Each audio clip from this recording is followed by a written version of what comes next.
Shalom. What's going on, targeted individual community? It's G-Rock back with this series. It's going to be called Being Persecuted for Righteousness' Sake. And what's going to happen to the people that are persecuting us when this life is over. And also could happen to any one of us that don't adhere to the calling that has been bestowed upon our lives.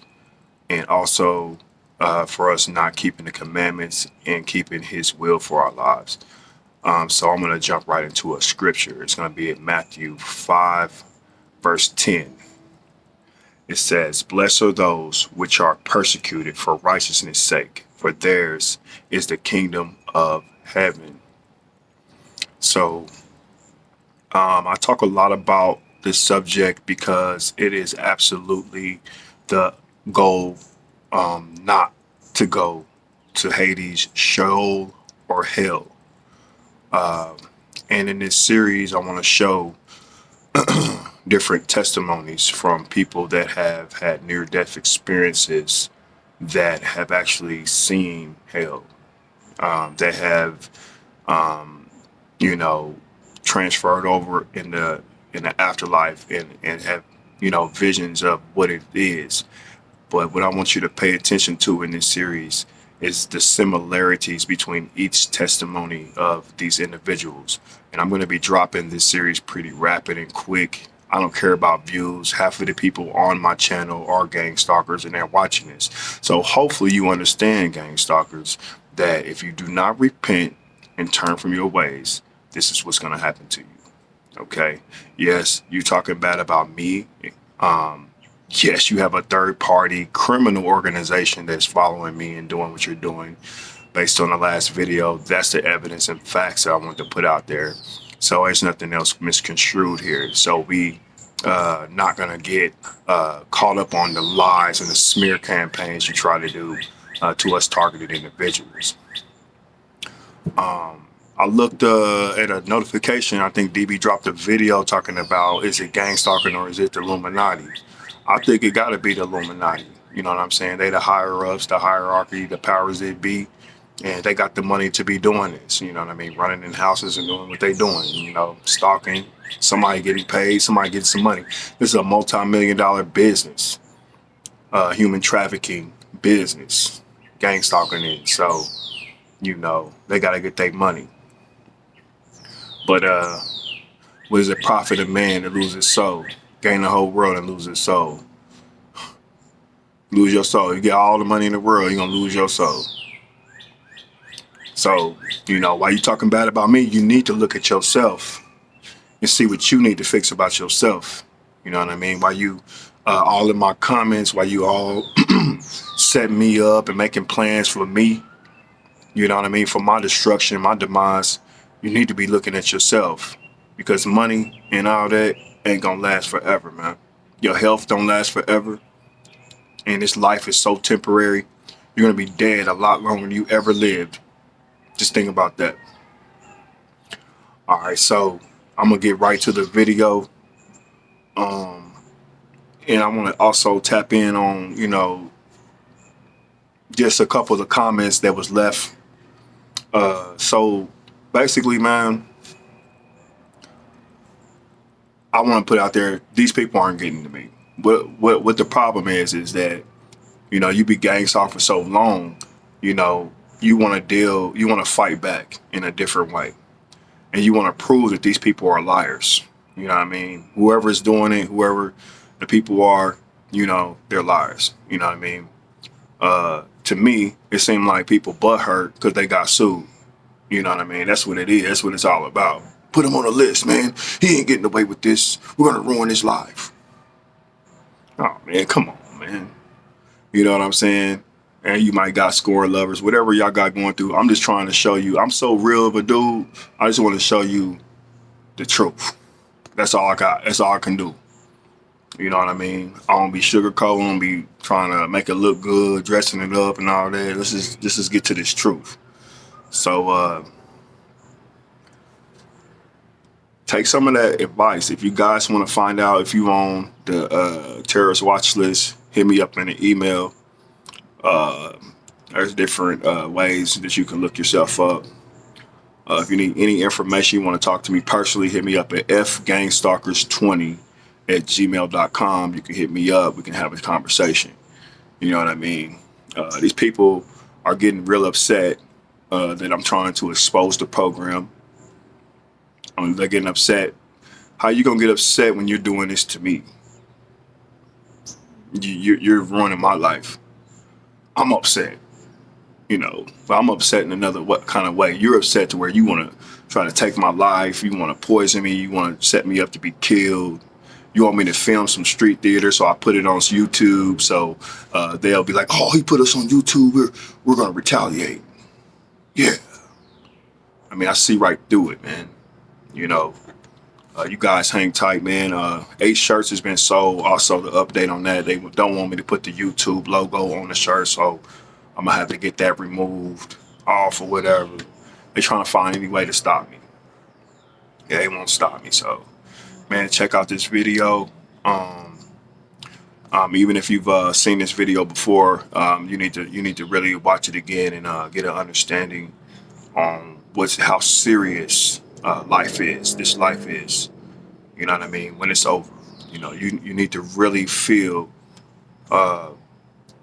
what it feels like to be on the wrong side of eternity. Shalom. It was on a Thursday. Matter of fact, let's take it back. Wednesday night, I found myself looking at these different YouTube clips and watching different out-of-body experiences and different films that, they used to scare me. And I would watch it and it would blow me away. It would catch my attention. And it used to scare me so bad. I would wonder. My mind used to go in places like, God, is this stuff real? I couldn't understand it because I've never been to that place. So I found myself praying. I remember walking outside of my apartment, and I was walking back and forth with my eyes closed and just started praying. And I asked God, I said, Lord, if you give me an out-of-body experience, I vowed to share your word and to tell the people what I saw. Not expecting that God was going to respond back to that, because I was just praying out. I was just praying, not actually looking for a response. And after that night, the next morning, that Thursday, October the 2nd, I had a dream. And my spirit left my body. It was like I was in my apartment and my spirit got pulled out of my body. And I would go in these different transits, bright color lights. It was white. Like, the best way I can explain it would be shoo, shoo, shoo, all the different flashing lights. And I appeared before a blue sky with no clouds. It was like a blue place. No land, no trees, no grass, no water, nothing. There was nothing there but a blue atmosphere. And I would see this atmosphere goes millions of miles upon millions of miles where nothing existed. It was like nothing was hidden. Everything was revealed. Everything was before your eyes. You could see it. And we was in this clear kind of body form, some form of light, as you would refer to a soul or a spirit and I could see through. It was so transparent, and in front of me was thousands among thousands similar to what I was, and thousands among thousands behind me. And I knew that it was some form of a soul. And in the middle of my chest were seeds, multiple seeds. I didn't know what they were for. And I realized that I was the only being that could actually move out of my place and look and observe, smell, taste, feel. All my senses were active at this point. And so, I began to look around and to observe the things that I saw, not knowing that this was a dream. I thought this was reality. I thought this was actually happening, and I looked forward, and there was this great shadow way in front of me, way at the end of the line. It was like 1,000 people in front of me, and there was a shadow, a great big shadow, but it had no detail. It was like as a vapor, and I could see that it was a shadow of something that was in the front. And I had many questions at this point in this dream, and out of nowhere, I heard these words: "Depart from me." And this galaxy, this portal, I don't know what to call it, on the right side of God, or Jesus Christ, whoever you decide to identify that spot of judgment. On the right side of him, there was this big portal that opened up, and there will be stones of fire. Normally, when you get a lighter and you cut it on, try to spark a flame, but instead of fire, it was stones, and they will leak out of this portal. And whoever that guy said, depart from me, flew down this place, and the stones were so hot that it would burn everybody outside of that portal. On the left side of our body or our form, it would burn us. And everybody would be like, ooh, like as if it was so cold or so hot, you would tell somebody to close that door. It's too cold. That's how hot it was. And the portal closed. And then he sent them so fast that the screams were late. I would hear, like it was like, depart from me. And it closed up.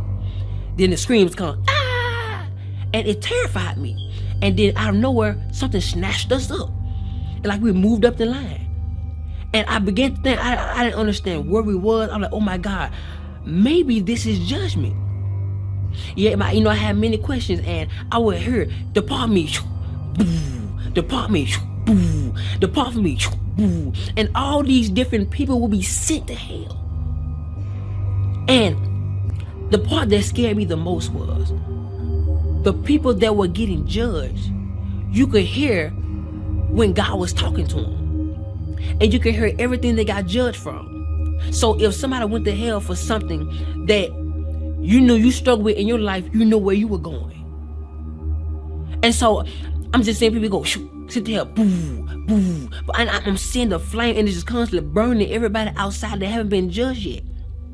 And I could hear some of the people talking to God, and I remember there was a woman, blonde hair, and God was talking to her. He said, I'm not judging you for what you put on Facebook, but I'm judging you on how everybody else received it. 300,000 people were led astray by one of her Facebook posts. And he said their blood was on her hands. And out of nowhere, he said, depart from me. And I'm talking about, I couldn't express how powerful his words were. It's as if he said, depart from me, and everything shook. Boom. And she was sent with great force. And the portal opened up. Boom. She would go fly. And it would close. And like, the screams was so late. It terrified me. People, adultery, fornication, so many different things that I could actually hear. And people in front of me were terrified because a lot of those people were struggling or went through the same situation, and they never repented. So 1,000 sent here. They would go, they were flying. They was flying so fast. I've never seen something so fast. And it got to the point where I was next in line, and he called me up, and he started talking to me. And keep in mind that our life held us hand to hand. So anything we did in our life, our life testified against us. So you couldn't lie because your life testified. Say, yes, you did this at this time, yes, you did. And whenever God would speak to me, you would see a big screen, like you would see as if whatever God says, it comes to life. And so he started talking to me, and he started telling me everything that I could have did better. And at this point, I'm like, okay, God, I could have did this better. I did it, I did okay with it, but I could have did better. So he began to say other things, and he brought up this specific woman, and he asked me, why didn't I forgive her? And he gave me her specific name. I'm not going to say it. He gave me her specific name. And I knew exactly what he was talking about. He asked me, why didn't I forgive her? I said, I did, God. I did forgive her. He said, well, if you forgave her, when you get on the phone and talk to her, why is it that you treat her like the situation happened all over again? And I'm like, God, but I did forgive her. He said, well, if you forgave her, why are those seeds still in your chest? And I looked down. I was like, oh my God. That's what those are for. Those are seeds of what I did in my life. The things I didn't forgive. So he was talking to me, and I was like, oh my God. And he told me, he looked at me and said, because you didn't forgive her, I didn't forgive you some of your sins. And I was like, oh my God. And he started telling me so many other things, and he ain't told me not one good thing yet. And at this point, I'm getting terrified because my mind is starting now going to a place where I'm imagining how hot this fire is going to be when this portal open. And so, I'm scared. I didn't know how to explain how terrified I was. Words can't describe. When you meet God face, words can't describe how terrifying it is to look your Creator face to face. Where there's nothing hid from Him. There's nothing. Your inner thoughts are revealed before Him. Your perception, how you feel, everything that you hosted in this body is presented before Him. And so, I got to a point where I didn't want to hear God no more. I was really turning my head because I was afraid that, it's already made His mind up. I was so afraid. And so I turned my head, and He would just constantly tell me everything that I didn't do right, or I should have did better. And at this point, I knew I was going to hell. I knew it. I was fully persuaded that this was it. So I turned my head, and I was like, I don't want to hear no more of it. My mind, I'm just really trying to imagine how hot hell is going to be. I'm like, oh my God, Lord, I have no more chance. If I go down there, I can't come back. Like, Lord, please don't send me to hell. Please, like, God, please. I'm begging you. And I'm more terrified. I was more terrified than I can express. And so I turned my head, and at this point, I no longer wanted to hear what He had to say, because I knew at this point, I was going to hell. And I would have my head turned, and out of nowhere, there was this one feeling that would come over the interface of my soul. And I would turn my head, and it would go in slow motion, and the tears would fly from my face. And I looked at God, and I was looking at His judgment. What was going to be my judgment? And He looked at me. He said, face to face, you don't get a well done. You get a you barely made it. And He stepped back and said, come. And at this point, I was so confused. I'm like, oh my God. And on the left side of God, heaven would open up, so soft, with brilliant lights. The colors were indescribable, like colors I've never seen before in my life. It was so pretty, so amazing. And the colors will blossom as they grow, and the heaven will open up so gentle. And I will walk toward that direction, and my hand would go in the portal. And when my hand went through, it got bigger. My arm went through, it got bigger. It was like I was growing into a mature state of a glorified body. And so my leg went through, like, got bigger, and you can see how big I got on the other side. And how my soul was being transformed into a glorified body. And my body would go through it, and only piece that was left behind was my leg. And right before my last foot got in, I woke up. The dream scared me so bad. I was underneath our living room table for hours. I was so terrified. I was terrified to move. I was terrified to do anything, because I was afraid it was going to be added to my judgment. I thought that was the judgment. That didn't feel like a dream. I could feel, I could taste, I could tell you how it made me feel. Everything was so alive in the dream. And at that moment, I was asking God, why did you give me this dream? He said, because I want you to warn my people that the things which you saw are the things that shall be. And I didn't realize that what I prayed for and the vow I made before God, that He was going to fulfill it. Now He's looking for my end to be fulfilled. So that's why I'm here talking to you right now. Forgive. Let go. I couldn't describe how many people that allow for unforgiveness to grow in them, and it caused a bitterness, which caused them to do things that they got judged for. That thing caused them not to make it to heaven. I was terrified. It was so many people went to hell. And it felt like I was the first one. Like, God, it was thousands among thousands of people in front of me. That is scary to me. So today I encourage you to get it right with God. Get it right with your fellow friends, your enemies, the church hurt that causing you to attack people in silence. Go get it right. Because hell is not worth it. God scared me so bad in this dream. But I knew it was for a reason. So today, choose love.